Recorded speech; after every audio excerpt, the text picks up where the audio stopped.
Okay, y'all. So, I'm sitting down.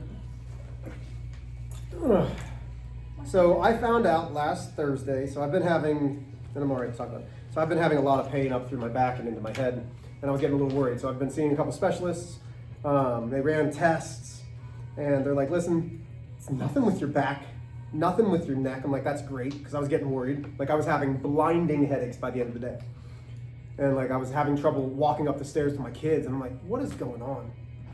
They're like, the problem's actually in your foot. I was like, okay, like my foot has been sore. So I had an MRI, or I had an appointment with the orthopedic surgeon last Thursday. And he's like, okay, let's get some x-rays, yeah. So I had x-rays, and I'm a man when it, like doctor, I don't go to the doctor. First off, I don't go to the doctors. You have to understand, the fact that I went to the doctor means, like my wife's like, oh, it's more serious than you've been letting on. Because I complain about a lot of things, but not when I'm hurt. Like sick, oh yeah, man cold, full on. Like I'm dying if I have a cold. Like, oh Ashley, like I'm dying if I have a cold. But when I'm hurt, I don't say anything. Like, oh man, my shoulder's sore. She's like, your shoulder's sore? How bad? Because if I say that my shoulder's sore, like I can't lift my arm. But like I've been falling down. Like I think one day in here, like you saw me like start to hobble. Like it catches. So I saw the doctor, and he's talking to me afterwards. He's like, oh, you have these things. He goes, but we'll schedule the MRI and we'll see. And then as we're leaving, he's like, but you're not going to schedule with me. You need to schedule with the actual orthopedic surgeon. Let them know that it's going to be for a surgery consultation. And I'm like, oh, okay. Not actually thinking that it might be, like I heard, hey, you might need surgery, right? Like you might, and then I went in on to like, you know how they send you like the parent or the patient portal? And I went into the patient portal to look up to see if I have my MRI. And it clearly states, we'll be meeting with Dr. Blizzard to schedule surgery for an echiodynamic. And I'm like, cool. So I just tuned out that I was going to be having surgery. And then, because I didn't ask about it, I wasn't like, hey, tell me about the surgery. And then I did the wrong thing this weekend. You know what I did? I Googled the name of the surgery. That's so bad. And you know what happens? And then you just go down that rabbit hole of, oh, you can walk after. Like the first thing I read was, the swelling should subside in a year. And I'm like, uh-huh. And then it's like, we're gonna drill things into your bone. Uh-huh. And then it's like, these will regrow. I'm like, uh-huh. And then I'm like, the success rates, and I'm looking at it, I'm like, gosh darn it. So I haven't even had the MRI to see how bad it is, but they're like, the note says scheduling for surgery appointment. I'm like, awesome. Because they can see that from the x-ray. So that's why I'm sitting down. That's why my foot hurts. And I don't know how to feel about that. I'm angry about that, I think. What do you have? Huh? What do you like? The cartilage in my right ankle isn't doing so well, and I have bony growth. So I have bone spurs, not typically where bone spurs are growing, that are cutting through some tendon. So they're also going to have to replace the tendon or fix it, or huh? No. So it's in the front of my foot. Oh, I was gonna say. And so my foot's always sore. I can do this fine. Okay, that's no problem. As soon as that's as far as I can go with my knee. So like if I try to squat, I can't squat. Now the problem is when I'm boxing and I'm coaching boxing and I'm bouncing and all of a sudden that knee goes over. So what's happening when I'm coaching my boxing classes is I'm putting it, and I'm like this, and my guys are catching me. They're like, you're all right? I'm like, no.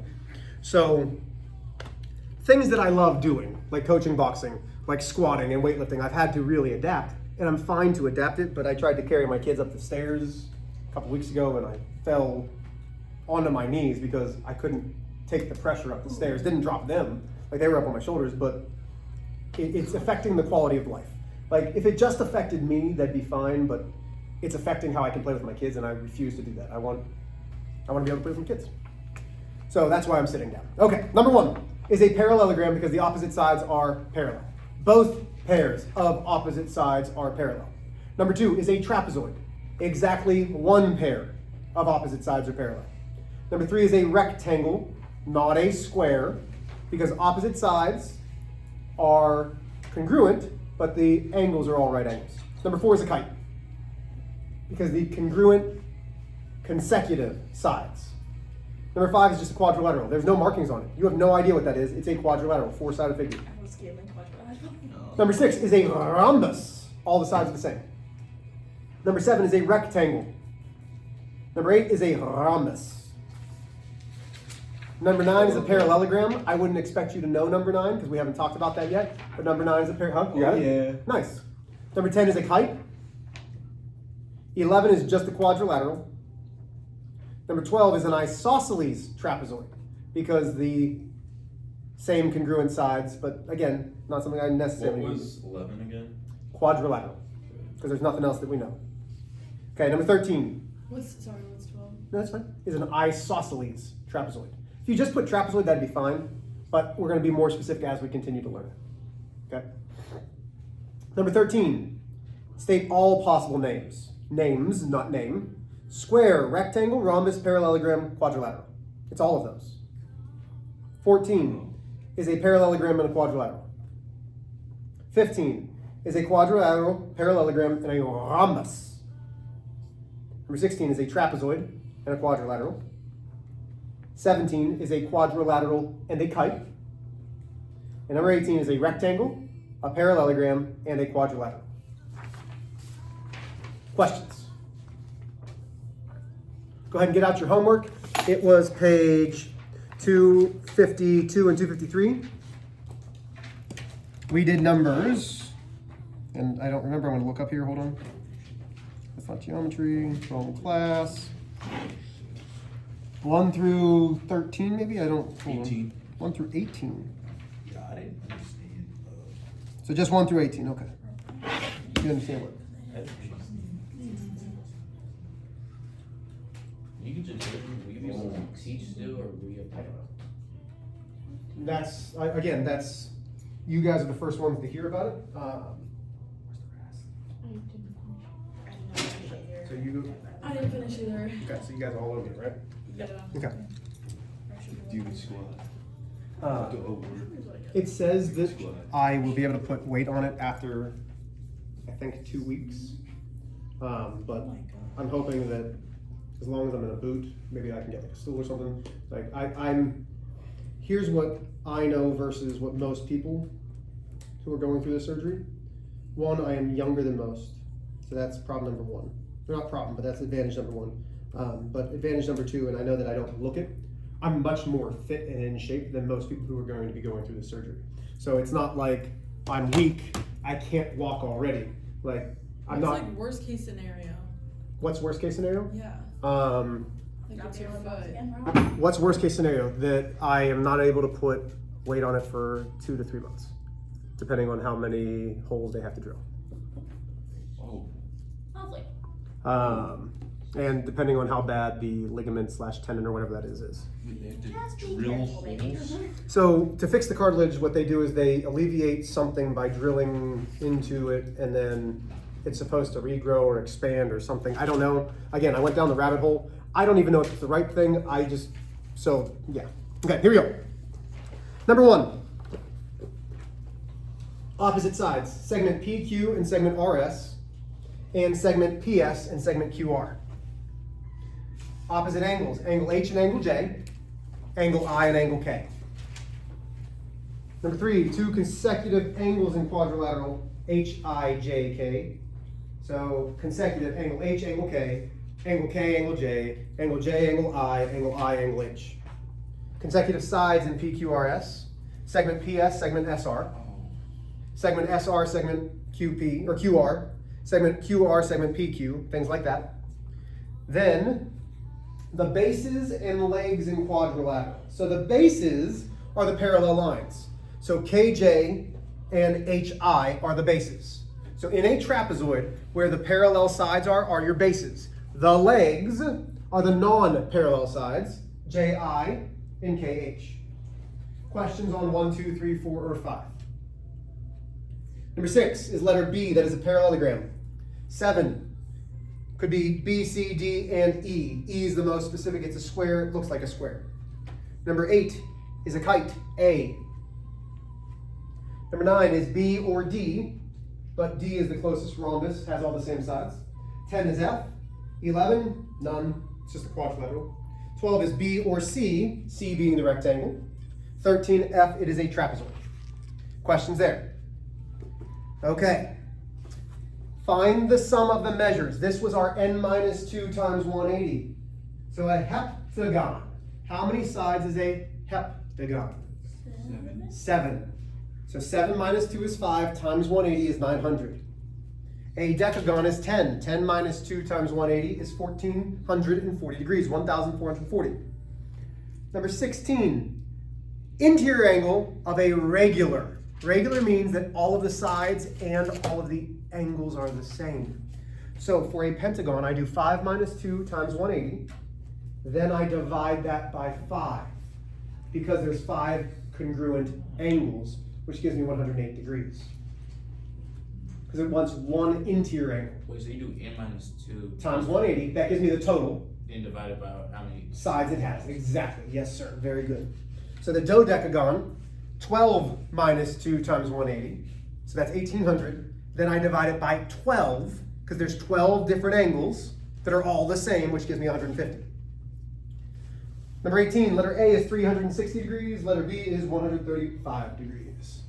Questions, concerns, problems? Hey Lucy, guess what? Half of the class is already over. How was that? Was that bad? Thank God. What? I thought that went pretty quickly. Yes. Okay. For you. For the teacher. Love you too, Lucy. What? You're the teacher. Of course it goes by fast for you. Looks like a Well. Dude, that's me. Here we go. My So, mom's a teacher, she makes the days long. Well, your mom has some pretty bad kids in her Looks like a house. stubble bit. you guys ready? So, these are all parallelogram. So first off, let's talk about first things first. This symbol, if you can make it, is a parallelogram. So it should look like a parallelogram. You don't need to put, but that's what parallelogram is. I can use the properties of parallelograms to solve for missing sides and angles. Okay? So anytime that the word parallelogram is going to show up, I'm going to draw this symbol as best as I can.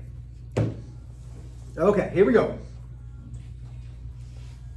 These are all true. Consecutive angles of a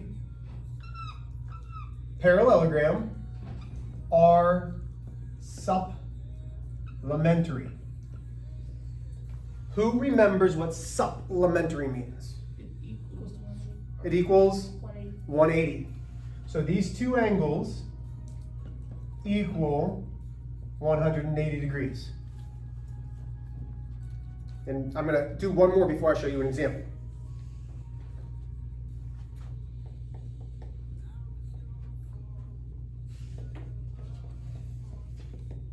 Opposite angles of a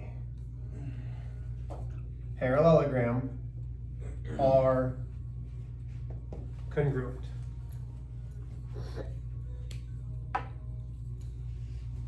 These are truths that you must understand about parallelograms.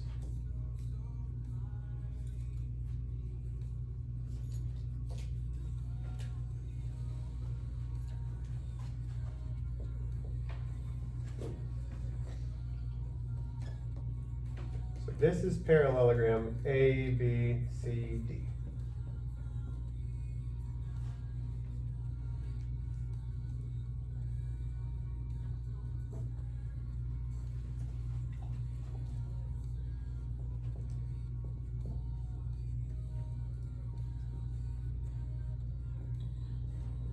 You guys know this is one of my favorite songs.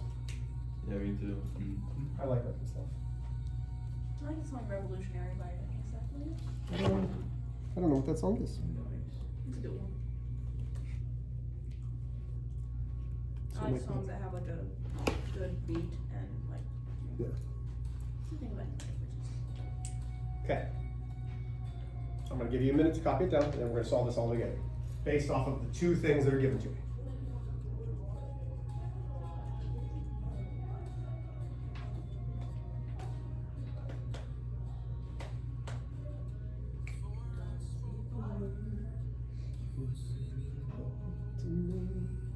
Okay, here we go.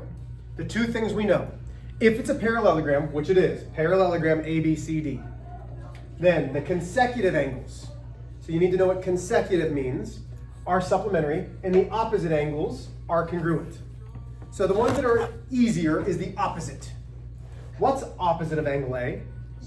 Angle C. What does angle C have to be? 110. 110 degrees. Was that easy? Yeah. Yeah, that part's easy. This angle and this angle are consecutive, just like this angle and this angle are consecutive. It's the angles that are next to each other. They have to be supplementary, which means 110 plus this equals, 180. so I could do 180 minus this to find angle B. 70. So it's 70 degrees. How did I do that? I did 180 minus 110 is 70 degrees. Which now, if we know this is 70 degrees, what does this have to be? 70. 70 degrees. Now, what could you do to check to make sure that this is A-okay? What do all four angles of a quadrilateral have to add up to? 360. So let's get our calculator. Do 110 plus 70 plus 110 plus 70. Make sure it adds up to 360 degrees.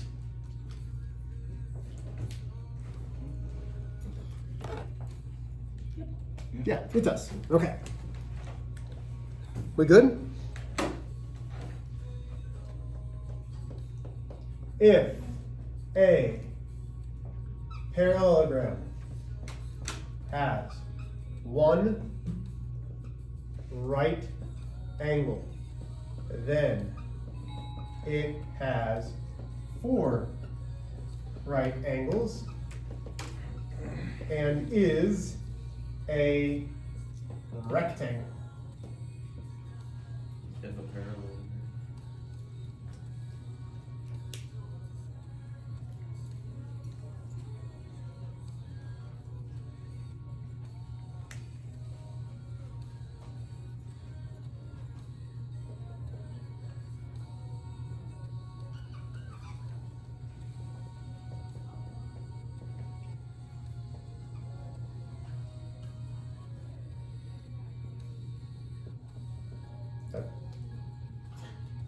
You are silly, Mr. H.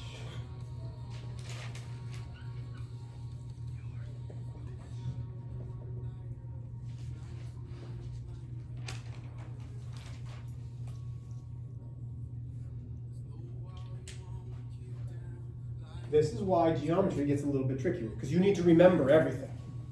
So, based off of parallelograms, if this is 90, its consecutive angles need to add up to 180. So 90 plus what gives me 180? 90. Yeah, another 90. So that means that this is also 90, which means this is also 90 because they're opposite, which means this is opposite. And what's a rectangle? A rectangle is a parallelogram with four right angles. That's why if you see a parallelogram with one right angle, you immediately know that it is a rectangle. Okay?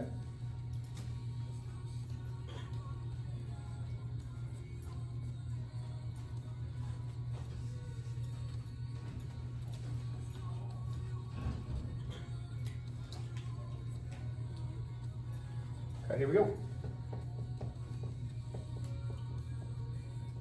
Opposite sides of a parallelogram are congruent.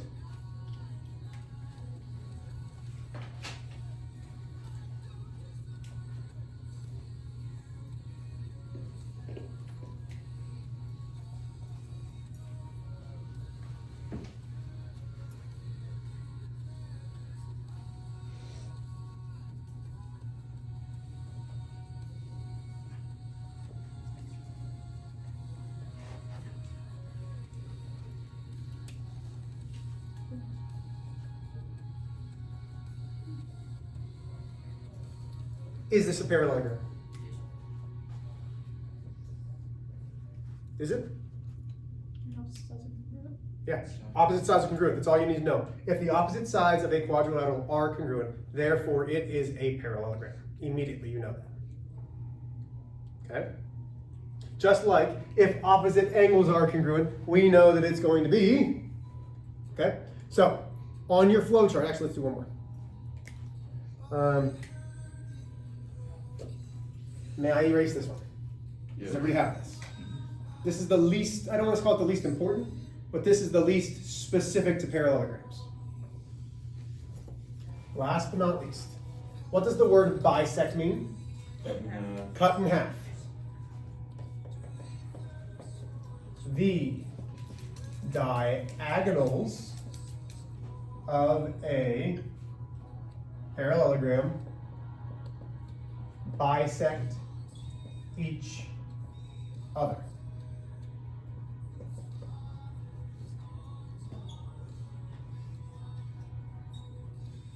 So that's a triangle, Mr. H. So this is parallelogram A, B, C, D.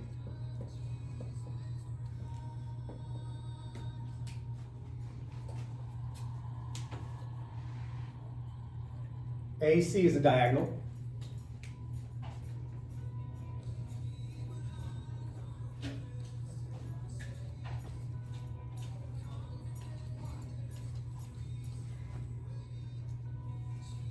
AB is a diagonal. What that means, okay? Notice my pink. This is congruent to this. And this is congruent to this. It does not mean that they're congruent to each other. But this half of the same diagonal is congruent to the other half of the same diagonal. Everybody with me? Okay. This is all you need for the notes. But I told you that we were going to be adding to that flowchart. So what 4 things can you have come off of your flowchart? However you'd like to write them. This, with the idea that opposite sides are parallel, is what makes it a parallelogram. All of these are always true for every parallelogram, which means tomorrow or the next day when we talk about rectangles, guess what we know about rectangles? Opposite angles are supplementary. Even though we know a rectangle has all 90 degrees, we know the opposite angles are supplementary. We also know, not opposite, consecutive angles are supplementary. Opposite angles are congruent. Opposite sides of a rectangle are congruent. And the diagonals bisect each other. Okay? These are all things that we're going to need to know, but you need to put them with, if you're going to do your flow chart and have that continue going, put these 4 things coming off of parallelograms. Everybody with me? Okay. Homework today is out of your book. It is page 2, I don't know. No, I'm just making stuff up. I have it right here. This is why I do things. 260. Numbers 1 through 12 and 21 through 24. So all of 1 through 12 and then numbers 21 through 24. Are there any questions about parallelograms at this point? Dive in, I'll help you out. I'm here for you. You've got just under 20 minutes. No reason not to finish this homework or yesterday's if you missed it. Yes, ma'am. May I use the restroom? Absolutely. Thank you. Love y'all. Get started.